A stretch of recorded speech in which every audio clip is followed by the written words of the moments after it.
Gold trusted gold buyers మీరు తాకట్టు పెట్టిన బంగారాన్ని విడిపించి ఈ రోజు ఉన్న మార్కెట్ ధరకు కొనబడును. అభినయము కలగలిసినటువంటి అచ్చ తెలుగు అమ్మాయి, సౌత్ ఇండియాలో ఉన్నటువంటి అన్ని లాంగ్వేజెస్ లో నటించినటువంటి నటి ప్రస్తుతం మనతో పాటుగా ఉన్నారు. తనే అందరికీ ఇష్టమైనటువంటి చెల్లెలు మీనా కుమారి గారు. మీనా కుమారి గారు నమస్కారం. నమస్తే అండి. ఎలా ఉన్నారు? ఐ డ్రీమ్ ప్రేక్షకులకి ముందుగా నా నమస్కారాలు. థ్యాంక్ యూ సో మచ్ అండి. ఎలా ఉన్నారు మీరు? బాగున్నానండి. సో నటి మీనా కుమారి అనగానే ఒక చెల్లిగానే గుర్తొస్తుంది కదా, ఎలా అనిపిస్తుంది ఆ ఫీల్ అసలు? అంటే నటిగా అన్నప్పుడు చిన్నప్పటి నుంచి మనం చెల్లి, అక్క, వదిన అలా స్టెప్ బై స్టెప్ వచ్చినందుకు, అన్ని పాత్రలు పోషించినందుకు ఒక మంచి ఫీలే ఉంది. ఎందుకంటే జర్నీలో మనకి ఫస్ట్ నుంచి ఉంది కదా, చెల్లి, అక్క, వదిన, అమ్మ, ఇప్పుడు ప్రస్తుతానికి అమ్మ వరకు వచ్చాం. సో జర్నీ బాగుంది అనమాట. అన్ని క్యారెక్టర్స్, అన్ని ఫీలింగ్స్ మనం ప్రదర్శించగలిగాము అనే ఒక తృప్తి ఉంది. సో ఫస్ట్ నాటి మీనా కుమారి అనగానే హిట్లర్ సినిమా గుర్తొస్తుంది. హిట్లర్ సినిమాలో 5 చెల్లెల్లో ఉన్నటువంటి ఆ ప్రేమ, ఆప్యాయతలు, ఒక చాలా దాన్ని కంట్రోల్డ్గా ఉంచాలి అని చూసేటువంటి ఒక అన్న, ఆ ఫీల్ ఎలా అనిపిస్తుంది? అసలు నిజంగా ఒక విధంగా నాకు అదృష్టం అండి. ఎందుకంటే ఫస్ట్ మెగాస్టార్ గారి సినిమా, 5 అది అన్నా చెల్లెళ్ళకి. ఇప్పుడు యూజువల్గా సినిమాల్లో చెల్లెల క్యారెక్టర్ ఉంటుంది, మేబీ అంతా ఒక పోర్షన్ వరకే ఉంటుంది, మిగతా అదంతా హీరో హీరోయిన్ వేరే లవ్ స్టోరీ అలా వెళ్తుంది. కానీ కేవలం అన్నా చెల్లెళ్ళ స్టోరీ, హిట్లర్ అనేసరికి కేవలం అన్నా చెల్లెళ్ళ స్టోరీలో నేను ఒక చెల్లెలు అయినందుకు నేను చాలా అదృష్టవంతురాలన్నమాట. అది 5వ చెల్లెలు అంటే చిన్నమ్మాయి అంటే చాలా ప్రేమ ఎక్కువ ఇది ఉంటుంది కదా ఆబ్వియస్గా. సో టోటల్గా సెట్లో కూడా నా మీద కొంచెం ఎక్కువ అభిమానము, ఎక్కువ ప్రేమ ఉండేది అందరికీ. అప్పుడు చిన్నపిల్ల కాబట్టి కొంచెం అంటే అందరూ కొంచెం అప్పటికే ఎంట్రీ ఇచ్చేశారు, సినిమాల్లోకి ఎంట్రీ ఇచ్చేశారు. సో వాళ్ళకి కొంచెం ప్రొఫెషనలిజంగా ఉండేవాళ్ళు. మనకు అదంతా ఏం తెలీదు. సో మనం ఫస్ట్ వెళ్ళడం వల్ల ఆ కొంచెం అమాయకత్వం, ఆ కొంచెం అందరికీ అదేంటంటే నచ్చేది.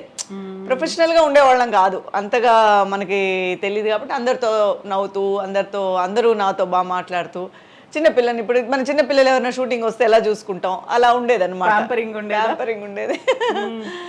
అది చాలా అదృష్టం అనే చెప్పాలి కదా. అంత పెద్ద సినిమాలో అంత పెద్ద మెగాస్టార్ పక్కన అలాంటి అదృష్టం అనేది ఎవరికో ఒకళ్ళకి కానీ దొరకదు. ట్రూ. అప్పుడు ఏజ్ ఎంత మీది? అంటే అప్పుడే నాకు +1 అయింది, అంటే ఫస్ట్ ఇయర్ అయింది అంతే. సో మరి దాన్ని ఎలా బ్యాలెన్స్ చేసుకున్నారు, అట చదువుని ఇటు సినిమాని? అంటే చదువుగా అంటే మన సినిమాలోకి వచ్చేసిన తర్వాత ఇంకా చదువు అనేది మనకి సెకండరీ అయిపోతుంది కదా, ఆబ్వియస్లీ ఉండేది ఉన్నట్టు చెప్పాలి మనం. సో మనకి ఒకవేళ అవకాశాలు రాకపోయి ఉంటే మేబీ అటువైపు నేను ఎక్కువ కాన్సన్ట్రేట్ చేసి ఉండేదాన్నేమో.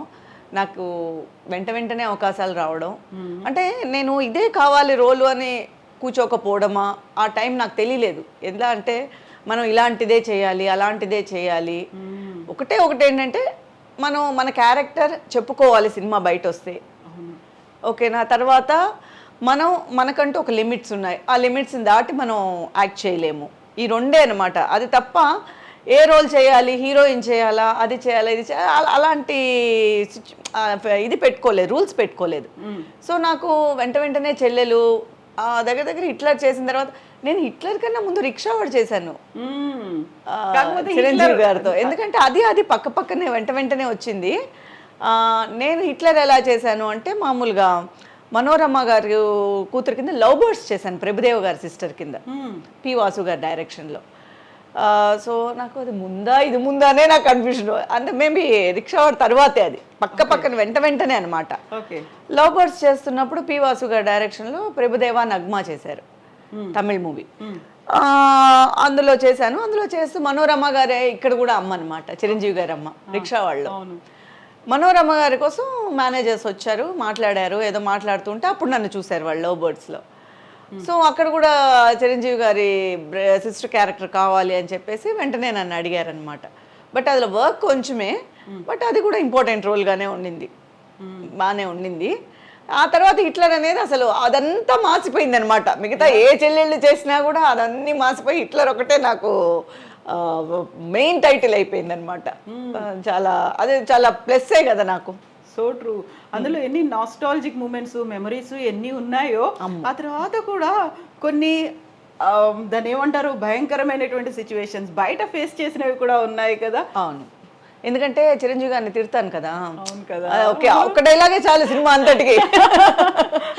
ఆ ఒకడే నాకు అదే అనిపిస్తుంది, అసలు పెద్ద మెగాస్టార్ గారి సినిమాలో ఒక చిన్న వర్డ్ కూడా అంత విలువ ఉంటుంది.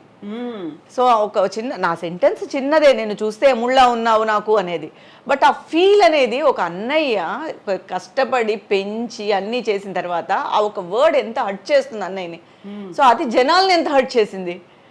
వాళ్ళ రియాక్షన్ చూసాక నాకు అర్థమైంది, అమ్మో ఇంత పవర్ ఉంటుందా డైలాగ్స్కి అని. కాకుండా అది మీ అంతా మీరు కావాలని చేసింది కాదు, ఆ స్క్రిప్ట్ అలాగే ఉంది, దాంట్లో సినిమాలో ఫ్లో అది నెక్స్ట్ సీన్ ని బిల్డ్ చేసేది, ఆ టెంపో మెయింటైన్ చేసేది అదే డైలాగ్. అందుకని అసలు ఆ డైలాగ్ అంటే ఆ సినిమాకి ఒక ఎక్కువ అంటే ఆయన లాస్ట్ ఆ డైలాగ్ తర్వాత ఆయన అక్కడి నుంచి వెళ్ళిపోతారు కదా, సో ఆ పెయిన్ చాలా క్యారీ ఓవర్ అవుతుంది అనమాట దానికి.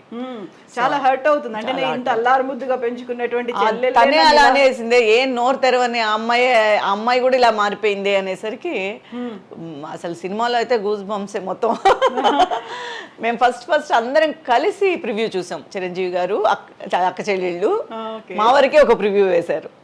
అప్పుడు ప్రివ్యూస్ ఉండేవి కదా, మా వరకే ప్రివ్యూ వేశారు. ఫస్ట్ ప్రివ్యూ చూసినప్పుడు అంతా ఎంత ఆనందం అయిపోయిందో, టైటిల్లో మొత్తం స్క్రీన్లో పేరు వచ్చినప్పుడు. సో ఆ సినిమా అంతా మేమేదో ఒక శ్రీదేవి లాగా ఫీల్ అయిపోయాం. సో టోటల్గా పెద్ద హీరోయిన్ లాగా ఫీల్ అనిపించింది అనమాట, చాలా హ్యాపీగా అనిపించింది.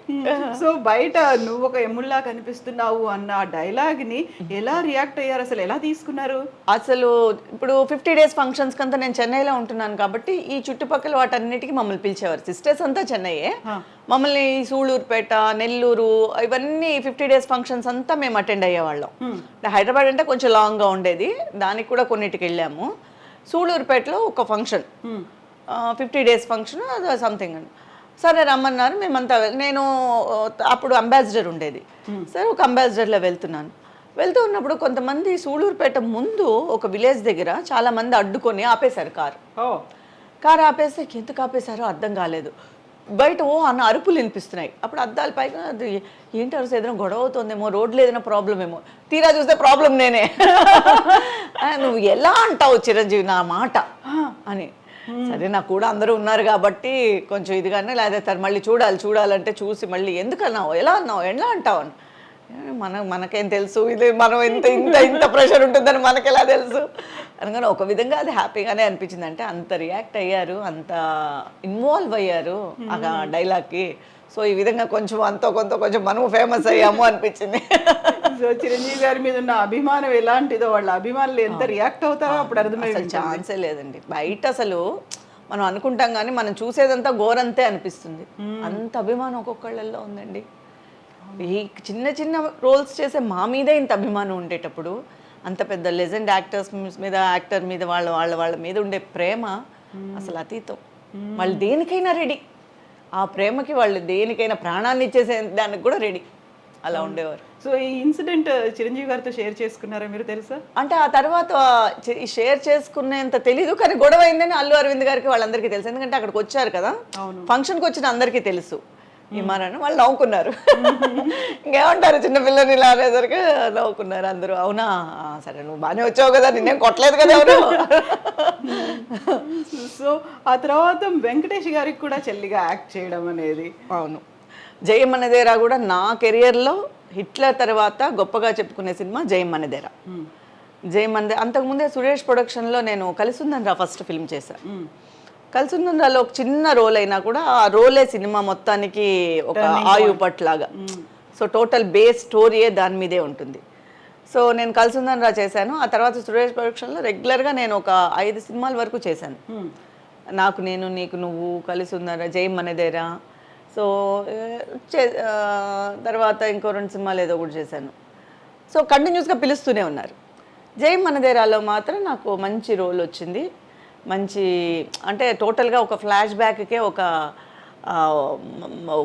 రీజన్ అనమాట ఆ సినిమా, కీలకమైన పాత్ర అని.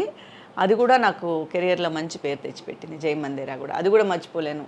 భానుప్రియ గారు, వెంకటేష్ గారు, తర్వాత విలన్స్ అంతా నా గ్రూపే కదా, వాళ్ళందరూ, శివపార్వతి గారు అత్తగారు. సో అందరూ చిన్నప్పుడే మంచి యాక్టర్స్తో, పెద్దవాళ్లతో చేసిన దానివల్ల చాలా మంచి అనుభవము ప్లస్ మెమరీస్.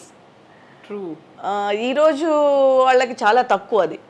యాక్చువల్గా అంత పెద్దవాళ్ళు, ఎందుకంటే ఇప్పుడు ఇంత పాన్ ఇండియాలో అయిపోయి చిన్న రోల్ కూడా పెద్దవాళ్ళు చేస్తున్నారు. సో మాకు అలా దొరకడం అనేది మా జనరేషన్ వరకు చాలా అదృష్టం అనే చెప్పాలి. అందులో గుర్తుండిపోయేటువంటి పాత్ర అదే ఇప్పుడు అదే చెప్తున్నా కదా, నేను పెద్ద రోల్స్ చేశానని ఏం లేదు. అంత చిన్న రోల్ కూడా కీలకమైన పాత్ర అవ్వడం, ఆ సినిమాకి ఇంపాక్ట్ తేవడం, అది నేను ఎలా యాక్ట్ చేశాను అదే పక్కన పెట్టేసేయండి, బట్ అది ఎలా చేసినా కూడా ఆ పాత్రను చెప్పుకునే తగ్గట్టుగా మాట్లాడుతున్నారు కదా ఈ రోజుటి వరకు. సో అది నాకు చాలా హ్యాపీ అనమాట. అంటే ఒక ఆర్టిస్ట్గా నేను ఒక ఫుల్ఫిల్ అయ్యానమాట. ఓకే, మన కూడా చెప్పుకుంటున్నారు బయట అనే ఒక ఆనందం ఉంటుందన్నమాట ఎప్పుడు.